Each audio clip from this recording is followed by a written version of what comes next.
पे यीशु की कृपा पड़ गई। सबसे पहला उदाहरण है माता मरियम। संसार का इस सृष्टि की उत्पत्ति से लेके अब तक का एक ही स्त्री का नाम पूरे बाइबल में छाया गया हुआ है और वो है माता मरियम, क्योंकि उन पे क्या हुआ है, ईश्वर की कृपा। कृपा का मतलब होता है प्रभु अपने राज्य के, स्वर्ग के राज्य के कार्य के लिए आपको चुनता है।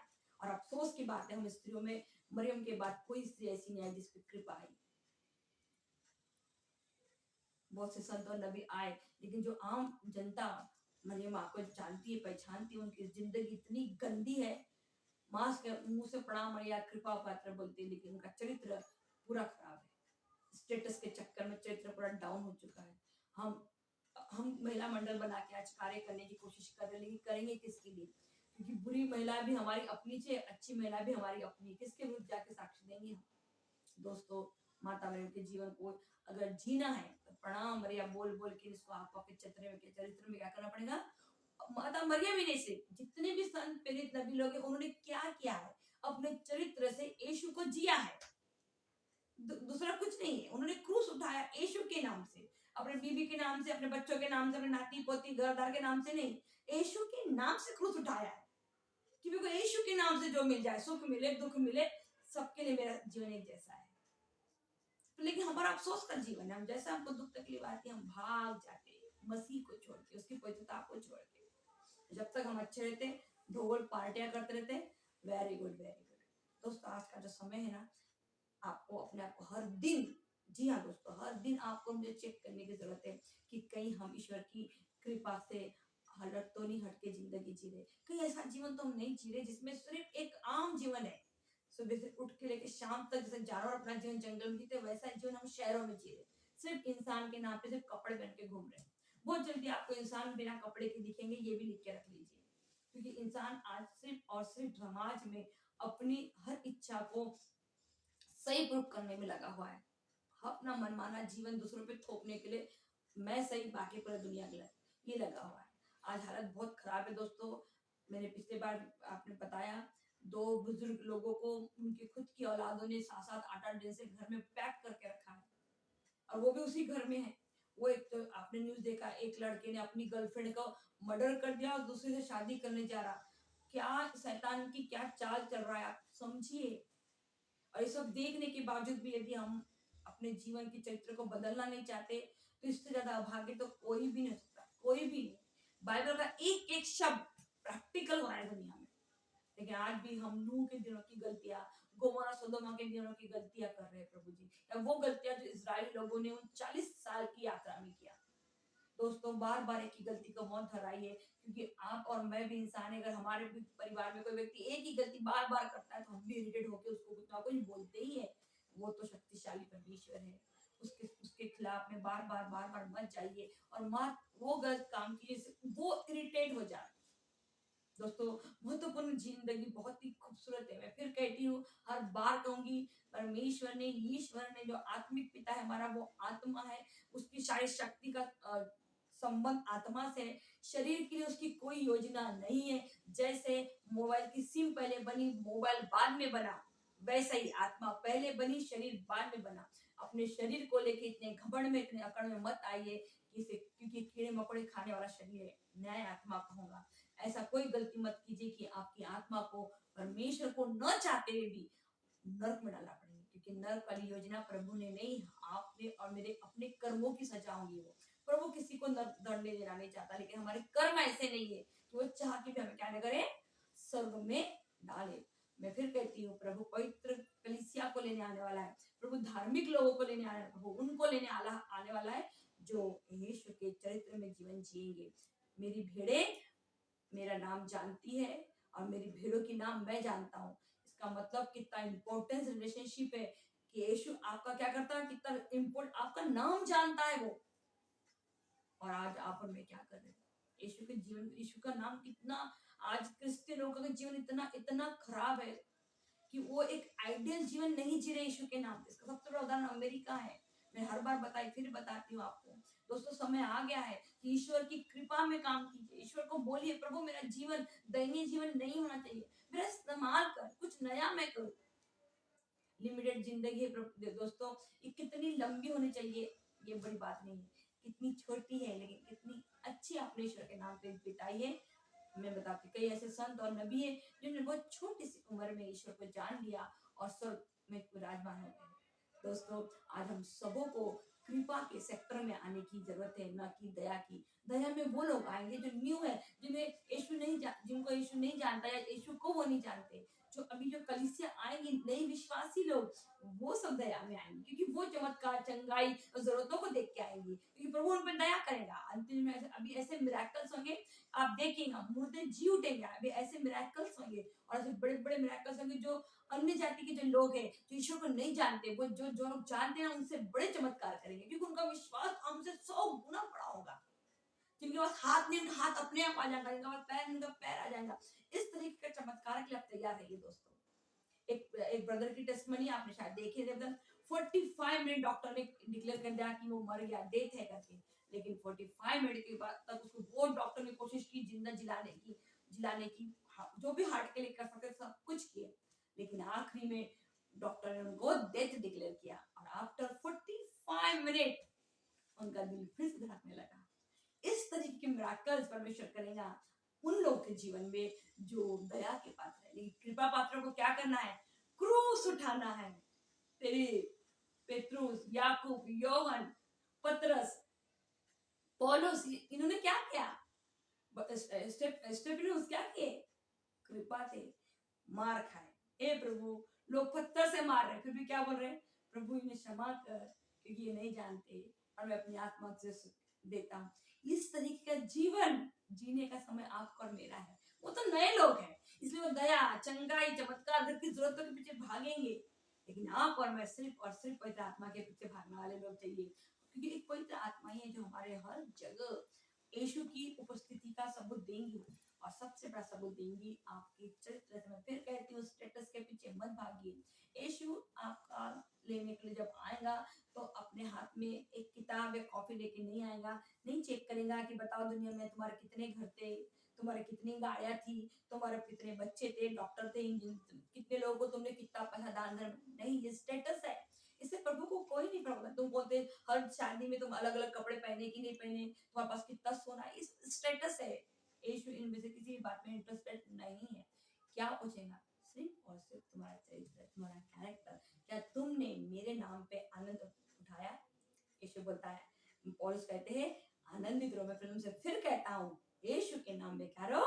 आनंदित रहो। यीशु की शांति, यीशु का प्रेम, ये 3 चीजें दोस्तों जिसके लिए यीशु ने जिंदगी में क्रूस पे प्राण दिए। और आप फिर बताती हूँ, आत्मा के लिए आत्मा की सिर्फ एक ही इच्छा है कि वो अपने आत्मिक पिता की क्या करे? महिमा करे। यीशु ने हर बार हर सेंटेंस में मैं अपने पिता की इच्छा पूरी करने आया हूँ। मैं जो भी करता हूँ पहले पिता को करते हुए देखता हूँ। मैं जो भी बोलता हूँ पिता को बोलते हुए सुनता हूँ। कितना आत्मा से जुड़े थे पिता और पुत्र। दोस्तों, वही आत्मा आपके और मेरे अंदर भी। पर अफसोस ये संसार के टीवी, मोबाइल, चकाचौंध, जरूरतें, आजू बाजू की चीजें, खान पान, ये हमारा दैनिक जीवन इतना हमारे दिमाग में बैठा हुआ है कि हम अपने आत्मिक पिता से कनेक्ट ही नहीं हो पाते। इसलिए ना तो वो क्या बोल रहा वो सुन नहीं पाते, कल हमारे जीवन में क्या होने वाला वो हमको करके दिखाता, लेकिन हम देख ही नहीं पाते। पूरा बाइबल उठा के देख लीजिए, यीशु ने बहुत ही सुंदर तरीके से कहा, मैं जो सुनता हूँ अपने पिता से वही बोलता हूँ, मैं जो करता हूँ वही करता हूँ, जो अपने पिता को करता हुआ देखता हूँ। ऐसा रिश्ता आपको और मेरा भी अपने आत्मिक पिता से होना चाहिए। आज का समय आपको और मुझे दया की नहीं, कृपा की जरूरत है ताकि हम उसके सुसमाचार की वो जो लहर है उसको लेके आगे जा सके, संसार के कोने कोने में जाके सुसमाचार का प्रचार करो। आज भी अफसोस की बात है, 2023 साल हो चुके हैं, लेकिन अब भी ऐसे कई गांव, ऐसे कई कंट्रीज हैं जहाँ पे यीशु मसीह का नाम नहीं पता। और उससे भी बड़े अफसोस की बात यह है कि बहुत से क्रिश्चियंस कंट्रीज में क्रिश्चियंस बच्चों को यीशु की जीवनी नहीं पता है, ईश्वर नहीं पता। इसका अफसोस कुछ बात हो नहीं सकती। उनको सिर्फ उनके देश का कल्चर पता है कि हमारे देश में ऐसा होता, हमारे ऐसे लाइफ स्टाइल है, ऐसी शादियां होती है, ऐसी मंगनी होती है, ऐसा बर्थडे मनाते हैं, ऐसा 13 बर्थडे बनाते हैं। ये सब लाइफ स्टाइल है। ईश्वर क्या है, आत्मिक जीवन क्या है, ये सब बातें उनके लिए कुछ भी मायने रखती। दोस्तों, जो लोग आत्मा के जीवन और आत्मा के राज्य के लिए काम करते हैं, उनके लिए सारी बातें जाके कहीं ना कहीं क्या करेंगी, फल ही उत्पन्न करेंगी, उनका भला ही करेंगी। लेकिन जिन लोगों के सब बातें में भी जोक है, बोलते हैं कि भैया यही दुनिया में जीना खाना पीना है, तो उनके लिए जाके वो कहीं ना कहीं खराबी आचरण पैदा करने वाली है। दोस्तों आपका डिसीजन है, आप पवित्र बाइबल को कितने सीरियसली लेते हैं। मैं फिर कहती हूँ, शब्द के दिन में पुराने नियम में पांचों के पांचों ग्रंथ शनिवार के दिन, हर शनिवार के दिन पढ़ के सुनाए जाते थे। और सबसे बड़ी बात है कि वो जो मरियम माता थी, उन्होंने पूरा संहिता याद कर ली थी। कैसे याद की थी? उन्होंने पढ़ पढ़ के नहीं की थी, वो शनिवार को जब जाती होंगी सुनने के लिए, तो वो एक एक संहिता की बातों को क्या करती होंगी, ध्यान से सुनती थी। 5 ग्रंथ को याद करना कोई मामूली बात नहीं है, वो संहिता का पालन करती थी, लिखा है। इसका मतलब पालन करने के पहले संहिता को जानना जरूरी है। हमारे पास बाइबल है, हमारे बच्चों का बाइबल है, लेकिन जिंदगी इतना इतना बता सकती है, मुझे बोलने के बराबर इतना माफ करना घटिया प्रकार का जिंदगी आज हम जीते। सुबह से उठ के शाम तक सिर्फ खाने के पीछे, नहाने के पीछे, छोटी छोटी जरूरतों के दौड़ते हैं, कुछ भी आत्मा को ऐसा मार डाला हमने। आत्मिक जीवन का कुछ फल हमारे अंदर है ही नहीं। दोस्तों प्लीज प्लीज मैं रिक्वेस्ट करती हूँ, इस समय जो आ गया, अंत का समय आ गया है, इसको समझिए। अपने आत्मिक पिता को नाराज मत कीजिए। शारीरिक माँ बाप नाराज होते तो होने दीजिए, शारीरिक बच्चे अपने रिश्ते खत्म होते तो होने दीजिए, पर आत्मिक पिता के खिलाफ एक भी टेस्टमनी आपकी जानी नहीं चाहिए। मैं फिर करती हूँ, विश्वास और कर्मों का बहुत अटूट रिश्ता है। आपका विश्वास आपके कर्मों पे है। आप विश्वास करते लेकिन आप कर्म नहीं करते वैसे, तो आपका विश्वास का कोई वैल्यू परमेश्वर की नजर में नहीं है। आपने क्या पूरा 24 घंटा का क्यों नहीं आपने प्रार्थना की? प्रार्थना प्रभु तक नहीं जाती। मैं बार बार कह रही हूँ, पिता बहुत पवित्र है, पावरफुल है। हमारी प्रार्थना उन तक जाने के लिए हमें पहले अपना आत्मा से आत्मा का कनेक्शन करना होगा। मोबाइल का नंबर डायल तो करना पड़ेगा। जब तक मोबाइल का नंबर नहीं लगेगा, टंग टंग की आवाज आ रही है, इसका मतलब आपकी प्रार्थना नहीं जा रही। पूरी बातें सुबह से लेकर शाम तक आपने जो भी किया, वो सब चीजों में से एक भी चीज आपको याद नहीं आनी चाहिए जब आप प्रार्थना करो। सिर्फ आप आपके आत्मिक पिता, और ये ऐसी प्रार्थना अगर आप एक बार भी करते दिन भर में, मैं लिख के देती हूँ, उस किताब में आपका नाम, जीवन के ग्रंथ में आपका नाम पिता जरूर लिखेंगे। तो दोस्तों, तीमुथियुस के नाम संत पौलुस का पहला पत्र है। इसमें मैंने आपको पहले दया और कृपा के बारे में बताई। हम सब क्रिश्चियन लोग आज भी दया के ही सेक्टर में जिंदगी जी, लेकिन संत पौलुस क्या कहते हैं सुनिए। अपने शिष्य तीमुथियुस को लेटर लिखते हुए वो क्या बता रहे हैं? वो बता रहे मसीह की कृपा मिलने के बाद उनका जीवन कैसे बदल गया। तो देखिए, तीमुथियुस के नाम संत पौलुस का पत्र, अध्याय 1 चैप्टर 1 पद संख्या 10 से। मैं हमारे प्रभु यीशु मसीह को धन्यवाद देता हूँ, जिन्होंने मुझे बल दिया और मुझे विश्वास की योग्य समझकर अपने सेवा में नियुक्त किया है। मैं पहले ईश निंदक, अत्याचारी और अन्यायी था, किंतु मुझ पर दया की गई, क्योंकि अविश्वास के कारण मैं ये नहीं जानता था कि मैं क्या कर रहा हूँ। मुझे हमारे प्रभु का अनुग्रह मतलब कृपा प्रचुर मात्रा में प्राप्त हुआ, और साथ ही वो विश्वास और प्रेम भी जो हमें ईसा मसीह द्वारा मिलता है। हमें प्रभु का कृपा और अनुग्रह में अगर जीवन बिताना है, तो हमें ईश्वर के विश्वास को आगे लेके जाना पड़ेगा। हमें धन्यवाद देना पड़ेगा कि हमें मुझ पर इससे दया की गई है कि मैं ईसा मसीह में सबसे पहले मुझ पर अपनी संपूर्ण सहनशीलता प्रदर्शित करे और उन लोगों के लिए एक उदाहरण प्रस्तुत करे जो अनंत जीवन प्राप्त करने के लिए विश्वास करेंगे। मुझ पर क्यों इसलिए दया की गई है कि मैं ईसा मसीह में सबसे पहले मुझ पे अपनी संपूर्ण सहनशीलता मतलब आप जानते हो, जब मूसा पौलुस नीचे गिरा साउल, तो 3 दिन तक उसको अंधा हो गया। सहन किया उसने वो अंधेपन को 3 दिन उसने कुछ भी नहीं खाया, कुछ भी नहीं पिया, में सहन शक्ति आई। और 3 दिन के बाद जब वो उठा, तो ऐसा उठा कि फिर वो यीशु के अलावा उसको कुछ भी दिखाई नहीं दिया। उसके बाद वो सिर्फ अनंत जीवन के लिए काम करने लगा। दोस्तों, आपको और मुझे भी डिसाइड करना होगा कि हम कृपा पात्र बनने योग्य है या नहीं। हमारा जीवन कृपा पात्र बनने योग्य है कि नहीं। क्या हम इस तरीके का जीवन जी रहे हैं कि हम स्वर्ग के राज्य में, उस अनंतकालिक जीवन में प्रवेश कराएं। और सबसे बड़ी बात ये दोस्तों, यहाँ पर मैं कभी इमेजिनेशन करते हैं पिता को खुली आंखों से देखने का, पुत्र को खाली आंखों से देखने का, और पवित्र तत्वों को अपने आंखों से देखने का इमेजिनेशन कभी आपने किया है? करके देखिए दोस्तों, एक पावर जो आपको दिखेंगी तो नहीं, क्योंकि बोला जिसने मेरे पुत्र को देखा है उसने मुझे भी देखा है, लेकिन उसका वो अनुभव, एहसास होगा, वो धक धक की जो आवाज आपके दिल में आती है ना, वो पिता की आवाज के जमाने, वो दिल उसका हृदय है, और पिता वो आग है, वो ज्वालामुखी है, धक धक की आवाज निकलती है। आपको बता दूं मैं कि स्वर्गदूत भी पिता के चेहरे को देख नहीं सकते। दो पंख से अपना चेहरा, दो पंख से अपने पैर, दो पंख से 6 पंख वाले स्वर्गदूत उनके पास है, और 6 पंख उनको इसलिए दिए गए हैं कि वो पिता को ना देख पाए, पिता को उनके पैर भी ना दिख पाए, लेकिन सेवा तो करनी है। लेकिन हम वो किस्मत वाले लोग हैं जो महिमा की देह पहनेंगे और अपने पिता को खुली आंखों से देखेंगे। कितना कितना ग्रैंड चीजें हमारे लिए स्वर्ग में रखी है दोस्तों। बहुत अफसोस इस संसार की ऐसी चीजें जो हमको रोज लगती है, उसके पीछे भागते रहते हैं, रिश्ते बिगाड़ देते हैं छोटे छोटे चीजों के लिए। बहुत अफसोस का जीवन है दोस्तों। बच्चे अपना पेशेंस खो चुके हैं, बुजुर्ग लोगों को पुलिस वालों ने, आपने भी न्यूज में शायद देखा होगा, एसबीआई ने आके उनको निकाल के लेके गया। आज हमारी मानसिक परिस्थिति कहाँ पहुंच गई, क्योंकि हम 24 घंटे मोबाइल में लगे, हम प्रैक्टिकल बातचीत नहीं करना चाहते, हम सब ऑनलाइन है, चमक धमक की दुनिया में इतने खो गए कि लाइव इंसान की फीलिंग नहीं समझ रहे। दोस्तों ऐसा जीवन मत जिए, दैनिक जीवन की अपेक्षा मृत्यु अच्छी है। प्रभु बोलता है अगर तुम्हारे पास हाथ पैर सही सलामत उसके बाद भी तुम मांग के खा रहे हो, तो बोलता मृत्यु अच्छी है। कि हमारा प्रभु इतना इतना बताना, उनके ज्ञान से हम अपने ज्ञान की तुलना नहीं कर सकते दोस्तों। एक बार कभी बाइबल को समझ के तो देखिए, और ये मत बोलिए मुझे बाइबल पढ़ना नहीं आता, क्योंकि माता मरियम को पढ़ना नहीं आता था, लेकिन वो ध्यान से सुनती होगी ना, उस वक्त एजुकेशन था ही नहीं, स्त्रियों को इतनी परमिशन भी नहीं थी। मैं बार बार माता का नाम क्यों ले रही हूँ, क्योंकि बहुत सी स्त्रियां अपने आप को गलत ट्रैक पे ले जाती है और फिर बहुत सारे एक्सक्यूजेस देती है, मैंने तो ऐसा था करके ऐसा की, वैसा था वैसा की।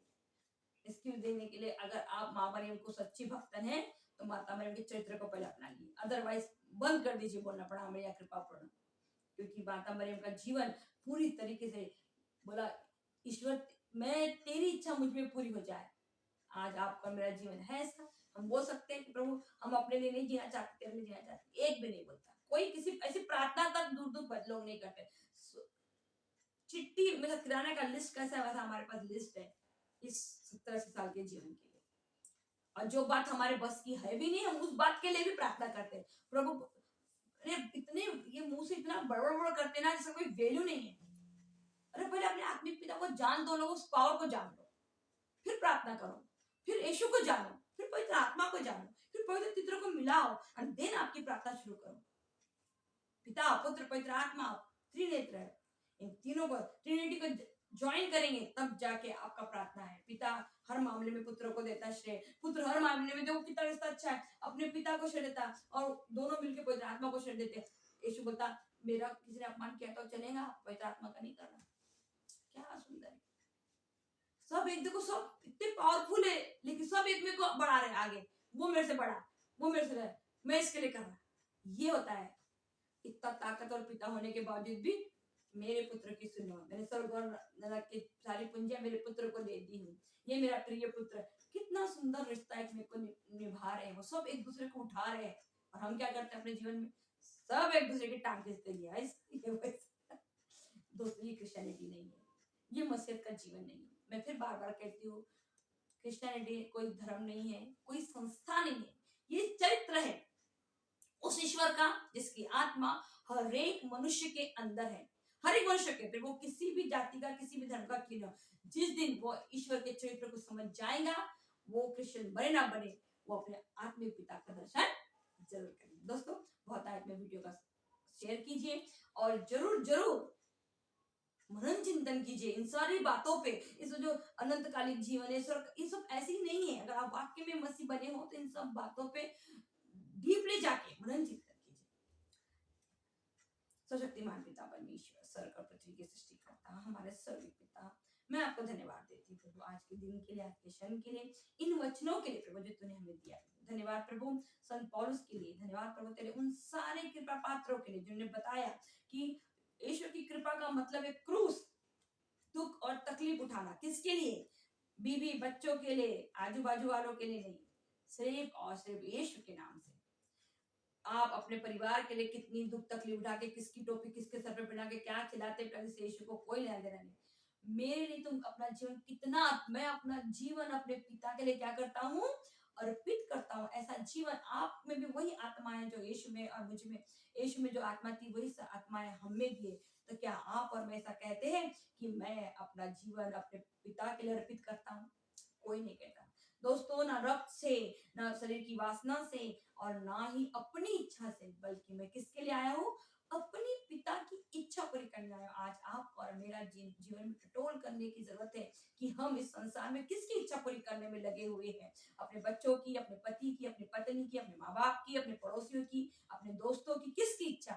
अगर दोस्तों हम इस संसारिक रिलेशनशिप में पढ़ के इनकी इच्छा पूरी करने में लगे हुए हैं, तो हम अपने पिता से, अपने आत्मिक पिता से बहुत बहुत दूर है। आज हम सबों को बहुत जानने की जरूरत है अपने आत्मिक पिता को। हे प्रभु, मैं तुझसे प्रार्थना करती हूँ कि तेरे जो बच्चे, जितने भी शरीरधारी तेरे बच्चे में तेरी आत्मा निवास करती है, वो तुझे जाने, वो तेरे चरित्र को जाने, और वो सिर्फ जिस तरीके से तेरे पुत्र यीशु ने कहा कि मैं अपने नहीं अपने पिता की इच्छा पूरी करने आया हूँ, वैसे तेरे हरेक बच्चे कृपा पात्र बन जाए तेरे, और कहे कि तेरी इच्छा हमारे जीवन में क्या हो जाए, पूरी हो जाए। प्रभु, जितने भी लोग इन वीडियो को में इन वीडियो के माध्यम से मुझे देखते हैं प्रभु, उनके परिवार को और मैं अपने परिवार को भी आपके पवित्र चरणों में रखती हूँ प्रभु, क्योंकि तेरी दया इस पृथ्वी पर है, लेकिन स्वर्ग तेरी कृपा है। प्रभु, हमें इस योग्य बना तेरी दया के द्वारा कि हम तेरी कृपा प्राप्त करें और तेरे साथ स्वर्ग राज्य में प्रवेश करें।